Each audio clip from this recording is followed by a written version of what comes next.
회생위원 출신 회생파산 전문법무사 최혁환입니다. 오늘은 이제 개인회생 신청 자격 중 수입에 대해서 말씀드릴까 하는데요.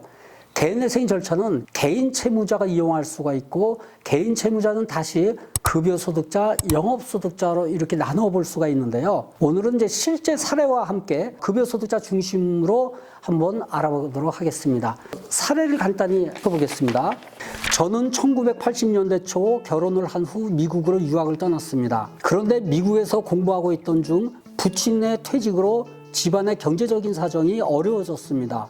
고향을 떠나 타국에서 고생을 하였으나 이를 악물고 열심히 공부하여 미국에서 박사학위를 취득한 후 현지에서 일자리도 구해 넉넉하지는 않았으나 하루하루 보람되고 의미 있게 잘 지내고 있었습니다. 그러던 중 부친이 돌아가시고 집안 사정이 어려워져서 미국에서의 이주 비용과 한국에 돌아와서의 지방의 작은 소형 아파트 전세금 등 정착 비용으로 1995년 당시 3천만 원 정도 부채가 발생했습니다. 1997년 IMF 금융위기에 집안 친척이 파산하게 됨에 따라 그 친척의 보증을 섰던 저는 그 여파로 2억 원가량의 부채를 떠안게 되고 개인 부채까지 합하면 3억 원이 넘는 빚을 지게 되었습니다. 설상가상으로 IMF 이후 부채를 줄이기 위해 친한 친구가 소유하고 있는 자신의 주택에 적은 보증금과 월세를 싸게 지낼 수 있게 배려해줘 지내는 중 친구가 사정이 나빠져 주택이 경매로 넘어가 소유자가 바뀌고 보증금조차 받지 못한 상태로 쫓겨나게 되었습니다. 결국 증가하는 부채를 감당하지 못하고 귀국한 후 어렵게 들어간 직장인 학교에마저도 빚을 정리하기 위해서 명예퇴직한 후 그 명예퇴직금으로 부채 일부를 정리하였습니다. 배우자도 현재 개인 워크아웃 진행 중입니다.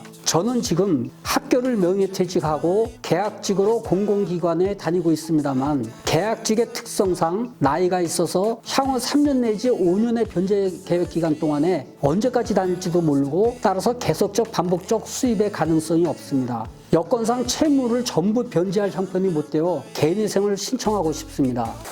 사례 내용을 보면 굉장히 슬프죠. 이분이 보니까는 굉장히 많이 배우신 분이고 학교도 좋은 데 나오신 분이에요. 미국에서 박사학위를 받았으면 대단한 거죠. 그 당시에. 지금도 더 힘들겠습니다만. 이분의 사례를 중심으로 해가지고 오늘 제가 영상을 찍어보려고 합니다.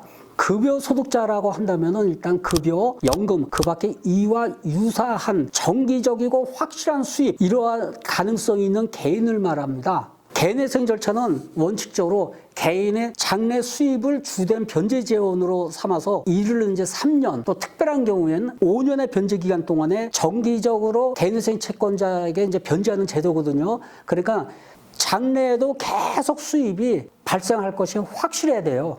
그렇지 않으면은 절차 수행이 불가능한 사람이 개인회생 절차에 들어와서 도중에 이제 폐지되는 사건이 많아지게 되거든요. 그러면 오히려 개인에게도 이거는 불행한 결과를 초래할 뿐만 아니라 개인회생 절차라는 이 운영 제도 자체도 굉장히 비효율적으로 운영을 할 수밖에 없게 되겠죠.